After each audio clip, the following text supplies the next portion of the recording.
I pulled into my parents' driveway at 11:47 p.m. on New Year's Eve. Late, exhausted, still in my work shirt. The house was lit up like a showroom. Through the front windows, I could see at least 30 people. Wine glasses, laughter. The kind of party my parents threw when they wanted to impress someone. I sat in my car for a moment. Engine off. Headlights dark. 63 hours this week. Project deadlines. Client calls at 9 p.m. My studio apartment rent was due in 2 days, and my account balance was $327. But Grandma had called me last week, said it was important I show up tonight. Her voice had been different. Serious. She'd been overseas for 5 years running her consulting work, and I hadn't seen her in person since 2021. For her, I'd come. I walked up the brick path, opened the door without knocking. The heat hit me first. Then the noise. My mother spotted me immediately from across the living room. Her smile was bright, performative. "Jake, you made it." A few guests turned. Polite nods. Then back to their conversations. I wasn't the son they were here to celebrate.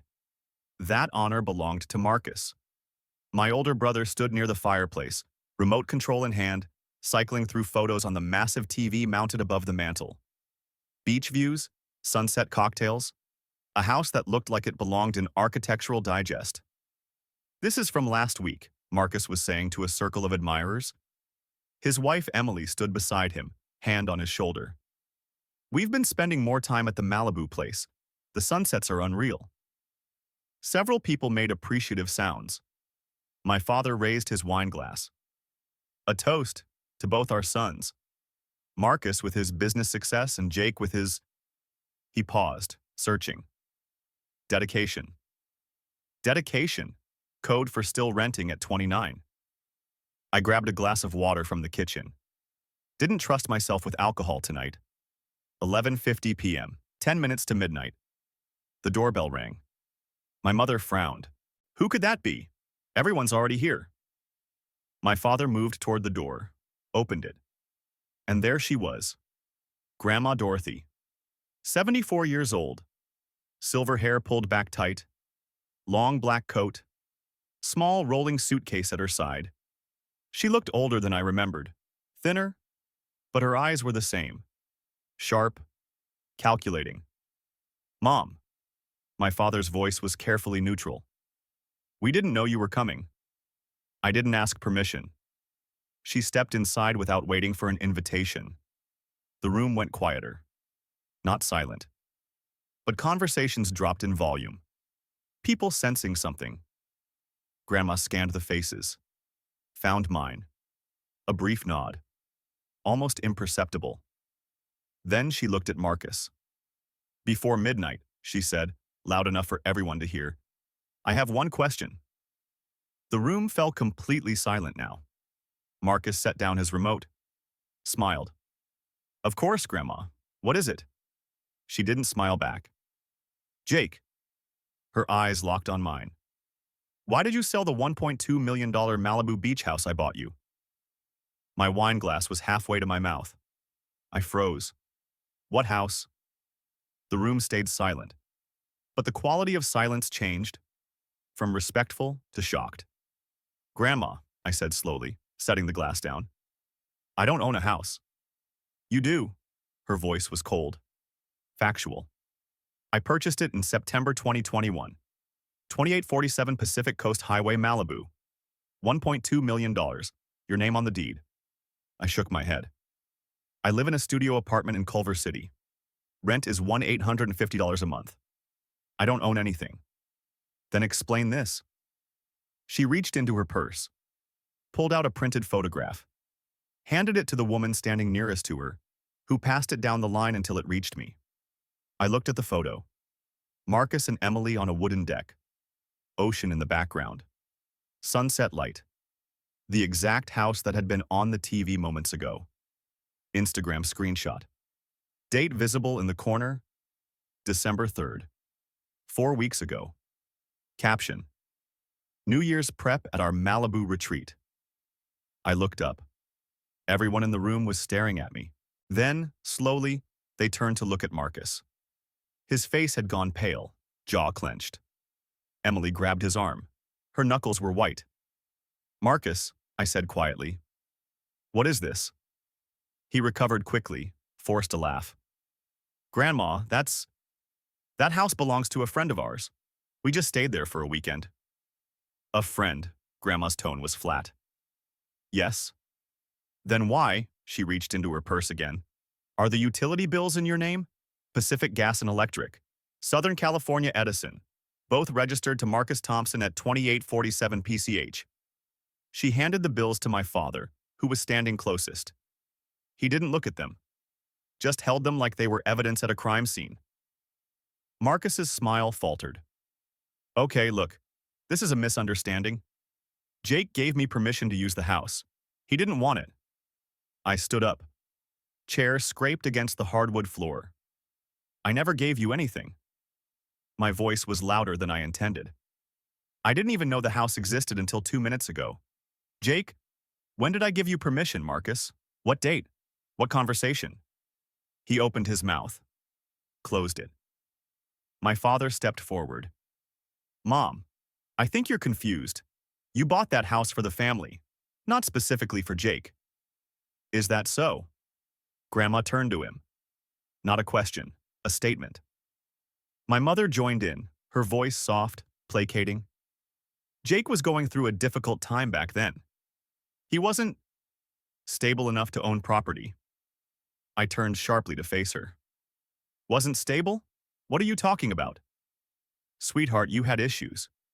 She looked at the guests, embarrassed. "We made decisions in your best interest." "What issues?" My hands were trembling now. "Name one." Silence. My father and mother exchanged a glance. Some silent communication. "We can discuss this privately," my father said. "No." Grandma's voice cut through the room like a blade. "We discuss it now." She checked her watch. 11:56 p.m. "He should be here by now." "Who?" Marcus asked. The doorbell rang again. My father didn't move, too stunned. I walked to the door, opened it. A man in his 60s stood on the porch. Gray suit. Snowflakes melting on his shoulders. Black briefcase in hand. "Mrs. Hanson," he said, looking past me into the house. "Apologies for the delay. Traffic on the 405. Mr. Peterson, please come in." The man entered. He had the demeanor of someone who'd done this before. Calm, professional, an attorney. Marcus stood abruptly. "I need to use the bathroom." "Sit down, Marcus." Grandma's voice wasn't loud, but it carried weight, authority. Marcus sat. Everyone in the room was frozen now. Guests pressed against the walls, holding wine glasses they'd forgotten to drink.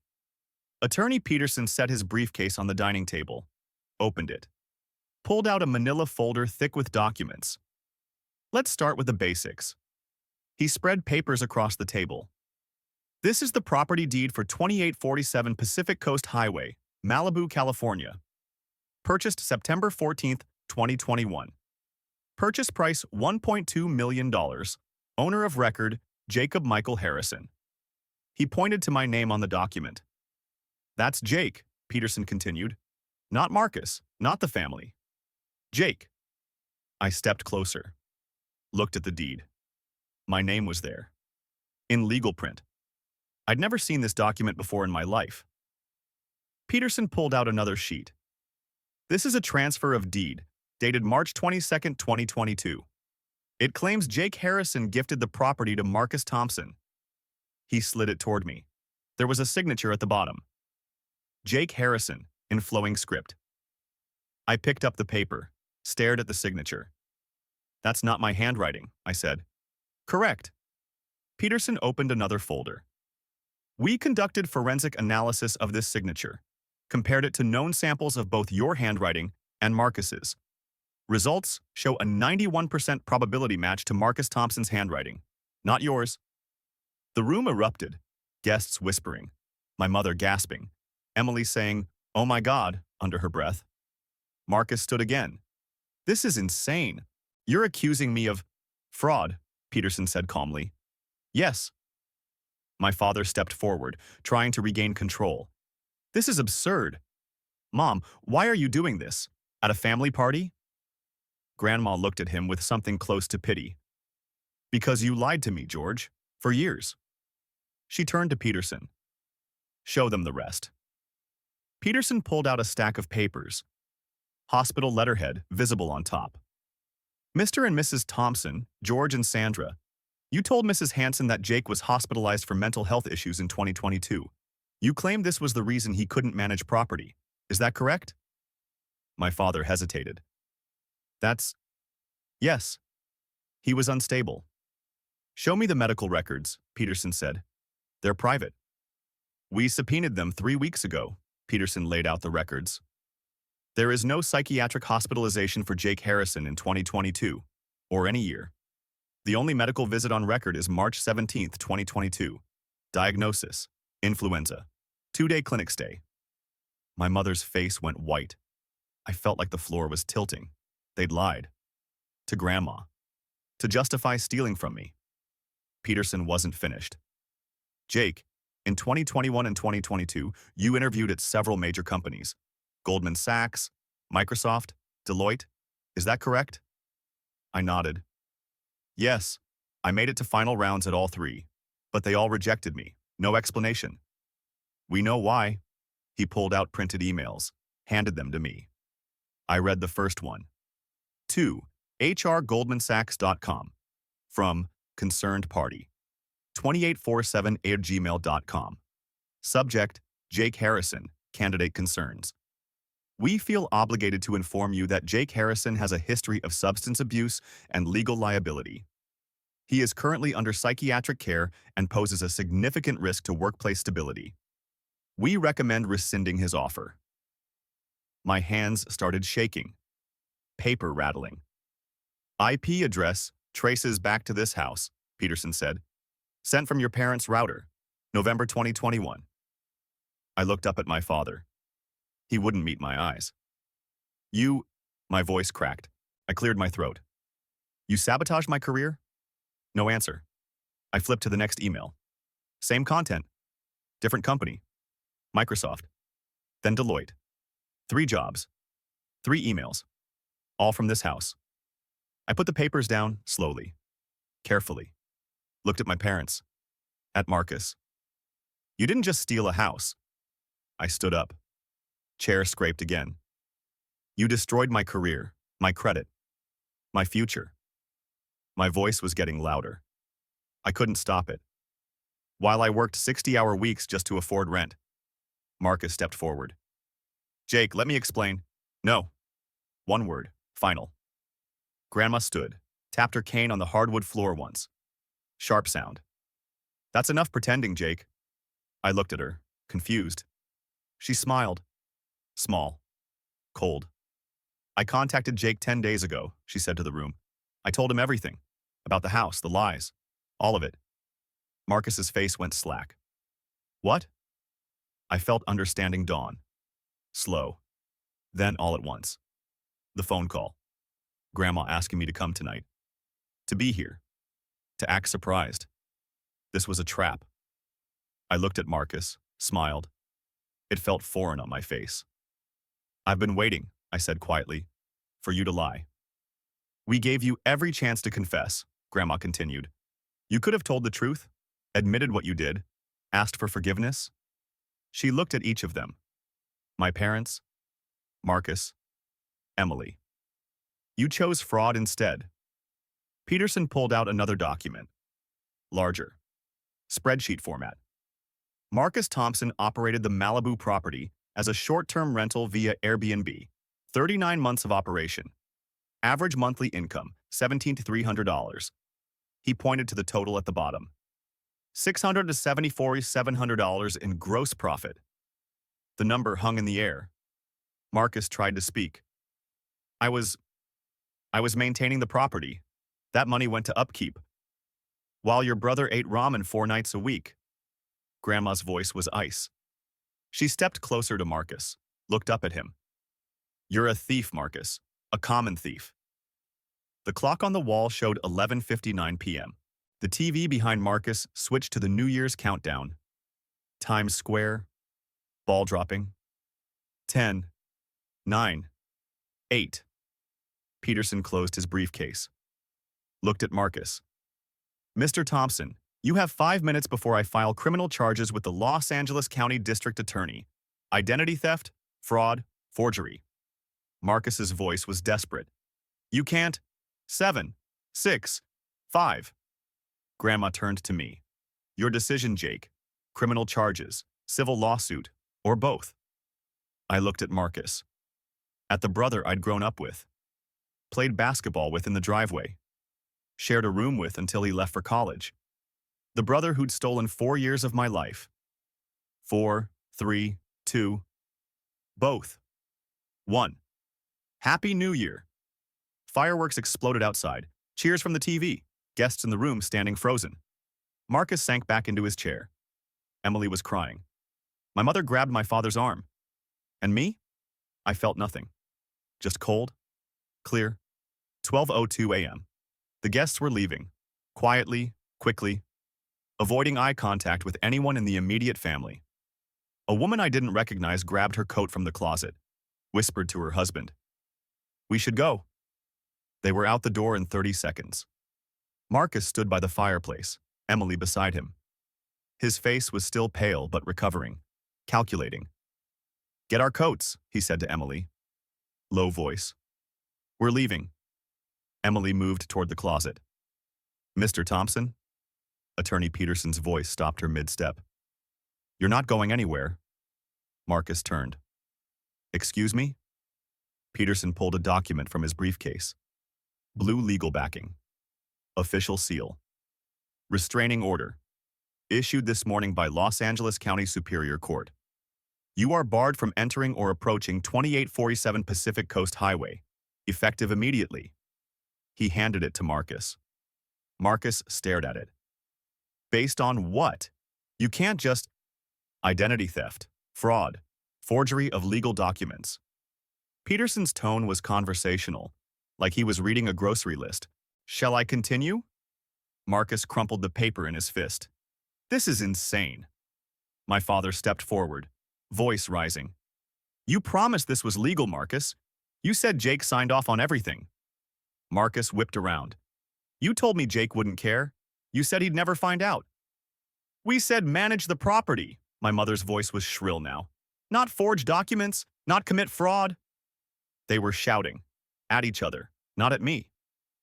I stood against the wall, arms crossed, watching. Grandma moved closer, whispered near my ear.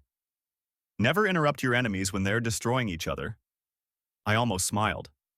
My father jabbed a finger at Marcus. You put this entire family at risk.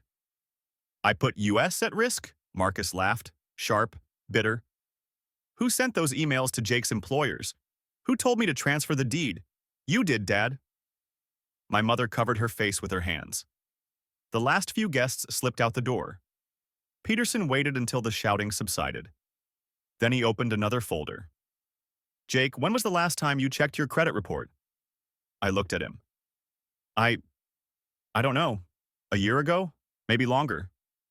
Why not recently? I shrugged. I trusted my credit was fine. I pay my bills on time. Not according to this. He handed me a printed report. TransUnion, official letterhead. I scanned the page. Credit score 410. My hands went cold. That's not possible. I don't have any debt except student loans, and those are in good standing. Peterson flipped to the next page. Business loan, First National Bank, $87,000, opened April 2022. Another page. Credit card, Capital One, $42,000 limit, maxed out, June 2022. Another. Personal loan, Wells Fargo, $95,000, August 2022. More pages, more accounts, none of them mine. The total at the bottom, $340,000. How? My voice cracked. I cleared my throat. How is this possible? Peterson looked at my parents. They wouldn't meet my eyes. All applications were filed with your social security number, your name, your forged signature, but the addresses listed are places you've never lived. He pulled out more documents, account statements, Here's where the money went. He laid them out in a row on the dining table. $180,000 transferred to George and Sandra Thompson's mortgage account. Without this, they would have lost their home in foreclosure. I looked at my parents. My father's jaw was clenched. My mother was crying silently. $95,000 to Marcus Thompson, listed as business investments. No records of an actual business. Marcus stared at the floor. $65,000 to cover medical bills for Sandra Thompson. Procedures not covered by insurance. My voice was shaking now. I couldn't control it. You bankrupted me. To save yourselves. My mother reached toward me. Jake, sweetheart, we were desperate. Don't. I stepped back. Don't call me that. Grandma moved to the center of the room. She looked smaller than usual, older, but her voice was steady. I have something to say. She reached into her purse, pulled out a folded document, blue backing, legal size. This is my will, revised and executed last Thursday. My father's head snapped up. Mom, what are you? George, Sandra, Marcus. She looked at each of them. You are removed, completely. All inheritance rights revoked. Silence. My estate. $3.8 million in liquid assets, property in Oregon, investments. All of it goes solely to Jake. My mother's sob was loud in the quiet room. Mom, please, we're your family. You were my family. Grandma's voice was cold. Final. You stopped being family when you committed felonies against your own son. She handed the will to Peterson. He placed it in his briefcase. My mother sank into a chair, shoulders shaking. My father just stood there, face gray. I checked my phone. 12:47 a.m. Marcus was moving. Subtle. Toward the front door. Coat closet 3 feet away. Keys probably in his pocket. Mr. Peterson, the attorney said quietly. Not to me. To someone else. Are they here? The front door opened. 2 uniformed officers stepped inside. LAPD patches on their shoulders, hands near their belts. Marcus froze. 1 foot toward the closet. 1 hand reaching. The taller officer looked at a notepad. Marcus Thompson? Marcus didn't respond for 3 seconds. Then, quietly, yes. You're under arrest for identity theft and fraud, Emily screamed. This is insane. You can't just… The officer was already moving, pulling cuffs from his belt. Turn around, sir. Marcus looked at me. Direct eye contact. You're really doing this? I held his gaze. You did this. I'm just finishing it. The officer turned Marcus around, pulled his arms behind his back. The sound of handcuffs clicking was loud. You have the right to remain silent. Anything you say can and will be used against you in a court of law. Emily was crying now, loud, gasping sobs. Marcus was led toward the door. He twisted back, trying to look at me. Jake, please. The officer kept him moving. Out the door. Into the cold night. Peterson turned to the second officer, handed him another folder. George and Sandra Thompson, co-conspirators. Evidence of joint participation in identity theft, fraud, and forgery. My father's eyes went wide. Wait, we didn't… Your signatures are on multiple fraudulent documents. The defamation emails were sent from your IP address. You knowingly participated. The officer looked at my parents. George Thompson, Sandra Thompson, you're under arrest. My mother was sobbing. Jake, please, stop this. We're your parents. The officer was pulling out a second set of cuffs. I looked at her. Really looked at her. You stopped being my parents, I said quietly, when you forged my name. They were handcuffed, read their rights, let out the same door Marcus had just exited. My mother looked back once, face streaked with tears. I didn't look away. The door closed. Silence. 1:34 a.m. The house was empty except for me, Grandma, and Peterson. Grandma sat heavily on the couch, like all the adrenaline had drained at once. Are you all right, Jake? I sat next to her. Felt the weight of the last 2 hours. I don't know yet. She took my hand. Hers was warm. Thin skin, knuckles prominent. You will be. We sat in silence, sirens fading in the distance. After a moment, I squeezed her hand. Thank you for coming back. I should have come back sooner. Peterson was at the dining table, tablet out, scrolling through something. Jake, there's something else. I looked up, exhausted. What now? Forensic accountant report just came through. They've been working overnight. He turned the tablet toward me. Bank statement. Cayman Islands bank logo. Account holder, M.R. Thompson. Balance, $430,000. What is this? Offshore account. Marcus transferred money incrementally over the last 3 years. Airbnb income that was never reported. I stared at the number. He was hiding it. More than that, Peterson scrolled down. He was preparing to disappear, had applications for residency in 3 countries, Costa Rica, Panama, Portugal. My chest felt tight. He was going to run. Yes, Grandma leaned forward. Can we seize it? Already filed the motion, but there's something else. Peterson pulled up another document. This account was never declared to the IRS. That's a federal crime, tax evasion. How much trouble is that? 5 additional years minimum, plus penalties, could be $800,000 or more in fines. I sat back, processed. He's buried. Completely. My phone buzzed. 2:15 a.m., text message. Unknown number, but I recognized it. Emily's cell. Jake, I didn't know. Marcus lied to me too. Can we talk, please? Grandma leaned over. Read it. She's trying to save herself. Should I respond? Peterson looked up. Only if it helps build the case, otherwise no contact. I put the phone face down on the coffee table. Didn't respond. 2:47 a.m. Peterson packed his briefcase. I'll file the additional charges in the morning. Federal prosecutor will want to meet with you next week. Okay? He left. The house felt enormous. Empty. Grandma stood slowly. I'm staying at the Sheraton tonight. You should come with me. I'm too tired to drive. Then sleep here. I looked around. My childhood home, my parents' house. My parents were in jail. I'll take the couch. Grandma kissed my forehead. Get some rest. Tomorrow we deal with the aftermath. She called an Uber, left. I lay on the couch, stared at the ceiling. 3:27 a.m. My phone rang. Caller ID, Los Angeles County Jail. I stared at it for 4 rings, then answered. Jake. Marcus's voice, rough, defeated. Jake, please listen. I didn't hang up, didn't speak. I'll give you everything, the money, the house, all of it. Just drop the charges, please. I closed my eyes.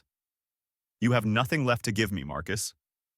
Jake, the house was already mine. The money was already mine. You can't give me what you stole? I'm your brother. Silence. Please. I looked at the dark ceiling. Thought about 4 years. Ramen dinners, rejection letters, credit destroyed. You were my brother. Past tense. I hung up, put the phone on the coffee table, lay back down. He was right about one thing. He had been my brother. Past tense. January 2nd. Bail hearing. I didn't attend. Peterson sent me the results via text. Marcus denied bail. Flight risk due to offshore accounts, plus severity of charges. Remanded to county jail pending trial. Date set for March 17th. Another text followed. Parents released on $50,000 bail each. Had to borrow from relatives. Your grandmother refused to pay. I imagined my father calling his brother, asking for money, explaining why. The humiliation must have been thorough. Good. January 5th. I drove to Malibu in a rented U-Haul truck. Everything I owned fit in the back. 2 suitcases, a box of books, laptop. That was it. The beach house address was programmed into my GPS, 2847 Pacific Coast Highway. I'd looked it up on Google Maps a dozen times over the last few days. Street view, satellite. Tried to make it feel real. It didn't. Not until I pulled into the driveway. 2-story, Modern design, floor-to-ceiling windows, the ocean visible beyond the deck. The lockbox code Peterson had given me worked on the first try. The door swung open. Silence. Empty. Marcus's stuff was already gone. Court order executed within 48 hours. Marshals had removed everything. Furniture that belonged to him. Personal items. Photos. What remained was what Grandma had purchased with the house. Designer couch, glass dining table, kitchen fully stocked with appliances. I walked through the rooms. 4 bedrooms upstairs. Master with ocean view. Guest rooms with new mattresses still wrapped in plastic. This was supposed to be mine 4 years ago. I should have been here. Building a life, a career, maybe a family. Instead, I'd been eating ramen in a studio apartment. Working 60-hour weeks. Drowning in debt I didn't even know existed. I walked onto the back deck. The ocean stretched out. Gray under January clouds. Waves rolling in steady rhythm. I stood there for 10 minutes. Maybe longer. Didn't cry. Didn't feel anger. Just stood. Finally, I pulled out my phone. Took a photo of the view. Sent it to Grandma. I'm home. 3 dots appeared immediately. Then, good. That's where you should have been all along. February brought news through channels I didn't control. Aunt Linda called. My father's sister. I hadn't spoken to her since Christmas 2023. Jake, I don't know if you've heard. Your parents are selling the house. I know. Silence on the line. The civil lawsuit. Your attorney filed it. Yes. Jake? She paused, searching for words. They're devastated, moving to Sacramento. A small apartment. Your father is looking for work but with a criminal record. Aunt Linda, why are you calling? Your mother asked me to reach out. She wants to talk to you. No. Jake? She can talk to my attorney if she has something legal to discuss. Otherwise, no contact. She's your mother. She forged my signature, destroyed my credit, lied to police about my mental health. She stopped being my mother when she chose fraud. Long silence. I don't know if I can support this, Jake. I'm not asking you to. I hung up. 3 days later, Peterson sent me the settlement details. Parents' house appraised at $890,000. After mortgage payoff, $620,000 remaining. All of it awarded to me as partial restitution. They were moving to Sacramento. A 1-bedroom apartment. 1,400-month rent. I didn't attend the house sale. Didn't drive by for a last look. That chapter was closed. Emily filed for divorce in late February. Peterson mentioned it during a phone call about something else. Oh, and Marcus's wife filed last week. Irreconcilable differences. She's claiming she was deceived by him, taking his remaining assets. What assets? Car. Small savings account he had before the arrests. Maybe $8,000 total. She's leaving him with nothing. Appears so. I thought about that for a moment. She married him for money. Money's gone. She's gone. Peterson made a sound that might have been agreement. I felt nothing about it. March 14th. I met with the forensic accountant Peterson had hired. Downtown LA, glass office building, 20th floor. The accountant's name was Richard Chen. Mid-40s. Meticulous. He walked me through the final report. Total value stolen from you over 4 years, $127,000. He broke it down. Beach house market value, 1.2 mere Airbnb profit, 39 months, $64,700 fraudulent debt in your name, $340,000 career opportunity cost, estimated, $180,000 credit damage and legal fees, $132,300 criminal restitution ordered by the court, $2.1 million. That includes damages and punitive penalties. Will I ever see that money? Chen leaned back. Marcus will be paying for the rest of his life. Garnished wages once he's released. Seized assets, tax refunds, everything. If he ever gets out? Yes, if. I signed the paperwork. Left the office. Took the elevator down 20 floors. Walked out into afternoon sun. April brought small victories. Peterson's paralegal filed credit disputes with all three bureaus. The fraudulent accounts were removed one by one. TransUnion first, then Equifax, finally Experian. My credit score climbed. 410 in January, 580 in February, 630 in March, 695 in April. I could finally rent a car without a cosigner. Got approved for a credit card. $5,000 limit. I put it in a drawer and didn't use it. In May, I bought a car. Used 2021 Toyota Camry. 32,000 miles. 18D500. Nothing fancy, reliable. Paid in cash from the restitution settlement. Drove it off the lot. Felt like I'd won something. March 19th. Tuesday afternoon. My phone rang. Cedars-Sinai Medical Center. Is this Jake Harrison? Yes. This is Dr. Patel. Your grandmother, Dorothy Hanson, was brought in by ambulance an hour ago. Minor cardiac episode. She's stable now, but I was in the car before she finished the sentence. Malibu to Cedars-Sinai. 43 minutes in traffic. I found her in a private room. Sitting up in bed. IV in her arm. Monitor beeping steadily. She looked small. Fragile. Don't look at me like that, she said when she saw my face. Like what? Like I'm dying. I'm not, Dr. Patel explained. Stress-induced arrhythmia. Common in patients her age.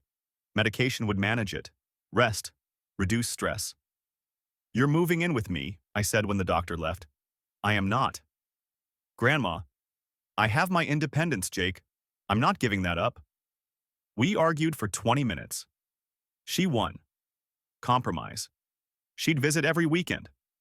I'd call her every night. Any sign of trouble, she'd tell me immediately. Deal, she said. I stayed until visiting hours ended. June 15th. Marcus's sentencing hearing. I didn't attend. Read the results online that evening. Pled guilty to identity theft, fraud, forgery, and tax evasion. Deal with prosecutors to avoid trial. Sentenced, 8 years federal prison. Restitution, $2.1 million ordered. Eligible for parole after 5.5 years. Peterson called. It's done. He'll be transferred to FCI Lompoc within the week. Okay. How do you feel? I thought about that. Nothing. I feel nothing. That's normal. I hung up. Poured a glass of water, stood on the deck. Watched the ocean until it got dark. August brought a letter. Handwriting I recognized immediately. My father's. Postmarked Sacramento. I held it for a full minute. Thought about opening it. Then I took a pen. Wrote on the envelope. Returned to sender. Dropped it in the outgoing mail. 2 weeks later, a car pulled into my driveway. Saturday morning. 9:17 a.m. I was on the deck with coffee when I heard it. Walked around the side of the house. My mother stood by a silver Honda Civic. Rental plates. She looked older, thinner, hair grayer than I remembered. We stared at each other. Jake, her voice cracked. Please, I just want to talk. You're trespassing. I'm your mother. You're a felon who forged my signature. Leave. Jake, I'm sorry. I'm so sorry. Please just let me. You have 10 seconds to get back in that car. Then I'm calling the police. She started crying, shoulders shaking. Please, I've lost everything. Your father can't find work. We're barely surviving. I just want my son back. I pulled out my phone, opened the keypad. 10, 9, 8. She got back in the car, drove away. I watched until she turned onto PCH. Then I went back inside, finished my coffee, felt nothing. September. Extended family reunion in Orange County. Annual Labor Day thing my father's side did every year. I wasn't invited. My cousin Jennifer called me the next day. It was weird without you. I'm sure. Half the family thinks you were too harsh, that they're still your parents and you should forgive them. And the other half? Think they're criminals who got what they deserved. I was quiet. For what it's worth, Jennifer said. I'm in the second group. Thanks. Are you okay? Like, really okay? Yeah, I am. We talked for a few more minutes, then said goodbye. I didn't think about the reunion again. Their opinions didn't change the facts, didn't change what happened. I knew the truth. That was enough. October evening. I stood on the deck, glass of red wine, watching the sunset paint the sky orange and pink. Grandma was arriving in an hour for the weekend. I'd made reservations at a restaurant she liked, seafood place in Santa Monica. I thought about the last 10 months. I'd won. House, money, justice. But I'd lost parents, a brother, half my extended family. Holidays would be different now, smaller, quieter. Some wounds don't heal. They just scar. Was it worth it? I looked out at the ocean, waves rolling in, endless rhythm. Yes, every single consequence. Peace isn't free, but slavery to liars costs more. New Year's Eve, 2026, exactly 1 year since everything changed. I stood on the deck of the beach house, catered food spread across the outdoor table, string lights overhead, 6 people total. Grandma in the chair closest to the heater. 3 friends from college I'd reconnected with. Attorney Peterson and his wife. Small group. Chosen family. 11:50 p.m., 10 minutes to midnight. My friend David raised his champagne glass. Here's hoping for a boring year. No surprise guests, no drama. Everyone laughed. Peterson grinned. I don't know, last year was memorable. That's one word for it, I said. Grandma caught my eye, smiled, raised her glass slightly. We toasted, drank, talked, normal, peaceful. At 11:58 we moved to the deck railing. Watched the ocean. Distant fireworks already starting up the coast. Any resolutions? Someone asked. I thought about it. Keep doing what I'm doing. That's it? That's enough. Countdown started on someone's phone. 10, 9, 8. I looked at the faces around me. Real friends. People who'd stayed. 3, 2, 1. Happy New Year. Hugs. Champagne. Laughter. No police. No arrests. No family destroying itself. Just peace. March 2026, I'd started a consulting business. Small operation. Just me. Website. Phone line. Business cards. I helped fraud victims navigate the legal system. Document gathering. Attorney referrals. Credit repair strategies. Word of mouth spread. Victim advocacy groups started referring people to me. Year 1 revenue. $82,000. Not millions, but solid, stable. Enough to live comfortably and save. I worked from the beach house, office in the second bedroom, ocean view while I took calls. I'd started dating someone in November. Sarah, marketing director. We'd met at a coffee shop, casual. No pressure. She knew my story, didn't judge. We had dinner twice a week, texted most days. It was enough for now. My health was better too. I'd started running on the beach, sleeping through the night. No more stress headaches. Life was quiet. I liked quiet. Marcus was serving year 1 of 8.